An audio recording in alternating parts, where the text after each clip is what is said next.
বৃষ্টির দিনে গ্রামের বাড়ি মানেই এক নতুন লড়াই। ভিজে মাটি কাদার মধ্যে কাজ করাটা রীতিমতো একটা চ্যালেঞ্জ।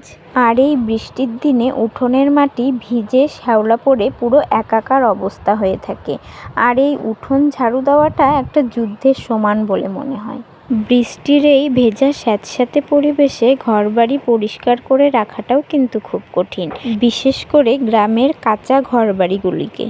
বর্ষাকাল বাদ দিয়ে অন্যান্য দিনগুলিতে গ্রামের বাড়ির সৌন্দর্য কিন্তু অপরিসীম।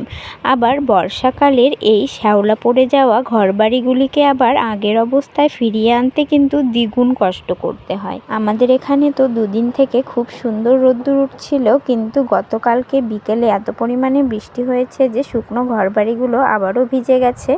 এই কারণে এত বড় উঠোন ঝাড়ু দিতে কিন্তু আমার ভীষণ কষ্ট হচ্ছিল। আর এদিকে ঝাড়ু দেওয়ার সময় দেখি বাইরে আবার ঝিরিঝিরি বৃষ্টি পড়ছে, সেই জন্য আমি মাথায় একটা গামছা দিয়ে উঠোনটা ঝাড়ু দেওয়া পুরো কমপ্লিট করে নিলাম। তো আজ এ পর্যন্তই। আর তোমাদের কার কার গ্রামে বাড়ি আছে আর বৃষ্টির দিনে এইসব সমস্যার সম্মুখীন হতে হয়, অবশ্যই আমাকে কমেন্ট করে জানিও। আমার ভিডিওটি যদি তোমাদের ভালো লেগে থাকে তাহলে লাইক, কমেন্ট, শেয়ার করে আমার পাশে থেকো।